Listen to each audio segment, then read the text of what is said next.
Iran की बड़ी जीत और अमेरिका, इजराइल और भारत के अंधभक्त बुरी तरह से हुए जलील।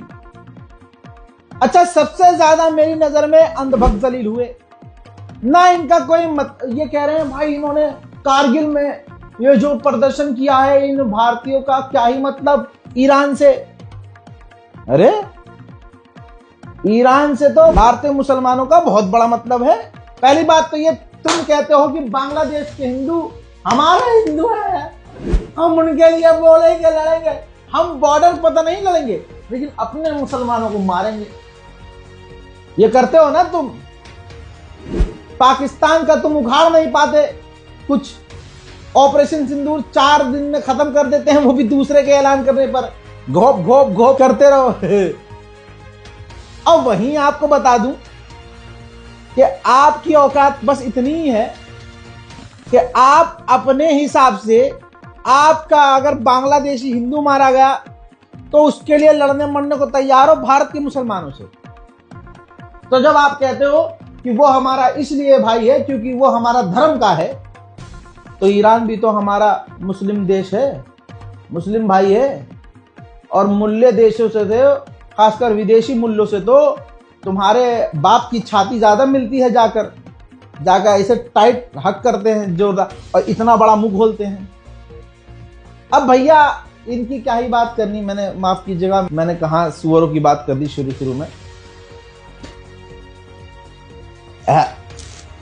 दोस्तों, इस तरह से जलील हुआ है अमेरिका कि ट्रंप इस वक्त ऐसे अंदर कुड़ रहा है कि ये क्या हो गया। उसने सोचा था कि मैं हमला करके ही मानूंगा और ऐसा हमला करूंगा कि जवाबी कार्रवाई करने लायक ईरान नहीं रहेगा। लेकिन ना, जब पता चला ट्रंप को कि भैया ईरान तो हमसे पहले से तैयार है, हजरात चाइना ने सिर्फ साथ दिया है। याद रखिएगा, किसी मुल्ला देश ने, किसी मुसलमान देश ने, किसी अरब कंट्री ने ईरान का साथ नहीं दिया। रशिया ने भर भर कर हथियार भेजे थे और डिफेंस सिस्टम, चाइना का जो सबसे खतरनाक डिफेंस सिस्टम है, दूसरा खतरनाक डिफेंस सिस्टम HQ-9B, ये एयर डिफेंस सिस्टम चाइना ने ताबड़तोड़ इन्हीं दिनों में ईरान को भेज दिया था और ईरान ने तुरंत उसको तैनात कर लिया था। अब आप समझ सकते हैं कि किसी मुस्लिम देश ने ईरान का साथ नहीं दिया, बल्कि चाइना ने सबको किनारे करते हुए ईरान का साथ दिया। हजरात, ये ईरान की इतनी बड़ी जीत है कि आप सोच नहीं सकते। दुनिया यकीन नहीं कर रही थी कि ईरान की एक धमकी की वजह से भाई कतर का पूरा बेस एक ही रात में खाली हो गया। हजरात, इसके अलावा मिडिल ईस्ट में अरब देशों में अच्छी खासी मात्रा में अमेरिका के बेस और अमेरिका की फौज तैनात थी, लेकिन फिर भी अमेरिका पीछे हट गया। क्यों? तस्वीर आपके सामने, मैप से समझिए। मिडिल ईस्ट में अमेरिका के बेस, कुवैत में 13,500 सैनिक हैं अमेरिकी बेस पर। इसी के साथ कतर के अंदर 10,000 अमेरिकी सैनिक हैं। बहरीन में 9,000 सैनिक हैं दोस्तों। और इसके अलावा जॉर्डन में 3,813 सैनिक हैं।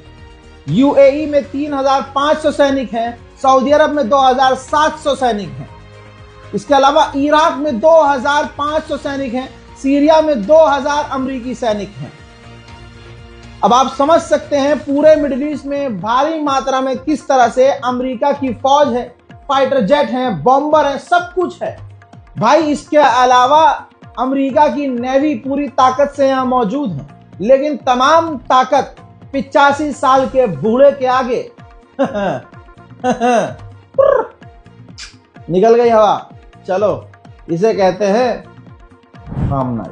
हजरात मोहतरम, सोचिए ये इजराइल की बहुत बड़ी एंकर हैं, बड़े चैनल की, एकदम वहां की रूबी का लियाकत।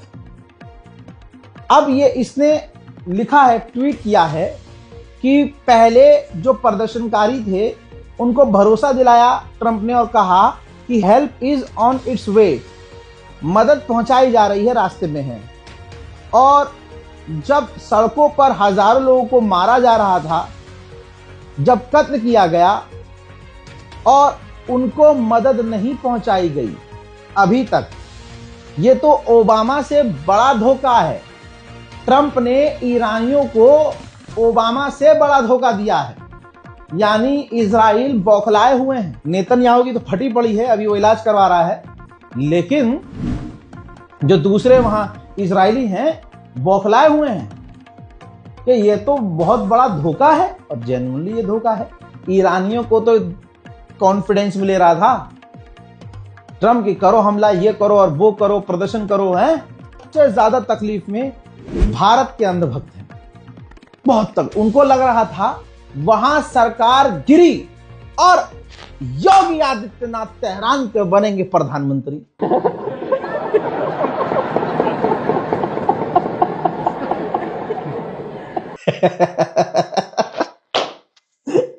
योगी हंसते कितने अच्छे यार। बस ना नहीं बोलूंगा नहीं, एक और एफआईआर हो जाएगी। मेरे दोस्तों, अब अंधभक्त सदमे में कोई पेशाब से नहा रहा है, कोई जाकर दीवार में सर मार रहा है, कुछ ना कुछ ये कर रहे हैं, बौखला, इनका हाथ पैर कांप रहा है कि अब क्या करें क्या करें क्या करें।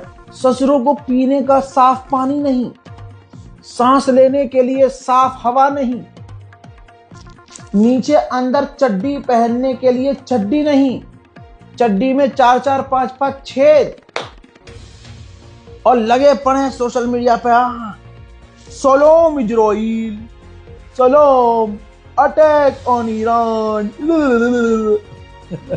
अंधा ईंधन, अंधा पैसा, खौफ के साथ खर्च करके कतर का बेस खाली किया 12 घंटे पहले।